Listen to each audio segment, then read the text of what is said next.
لماذا يلف لاعبو برشلونة أيديهم؟ لامين يامال يظهر دائما بضمادة على يده، وكذلك رافينيا، ليفاندوفسكي، فرينكي دي يونغ، وحتى غافي وباو فيكتور. لكن لماذا يفعل العديد من اللاعبين هذا بانتظام؟ ليست هذه المرة الأولى التي نشاهد فيها هذا، فالحالة الأشهر كانت مع كريم بنزيما.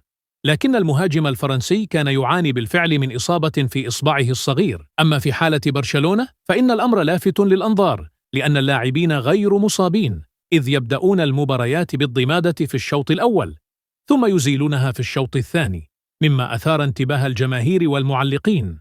البعض يزعم أنهم يحقنون مواداً مثل هرمونات النمو، لكن وفقاً للجهاز الطبي في برشلونة فإن السبب وراء ارتداء اللاعبين لهذه الضمادات هو مجرد معتقدات. فالأمر يبدأ حين يتعرض لاعب لإصابة ويؤدي أداء جيداً أثناء وضع الضمادة، فيرفض إزالتها ويستمر باستخدامها لبقية الموسم، فيقوم لاعبون آخرون لا يعانون من إصابات بتقليده وكأنها موضة أو عادة، فأصبح ارتداء هذه الضمادة عادة منتشرة ينظر إليها على أنها جالبة للحظ.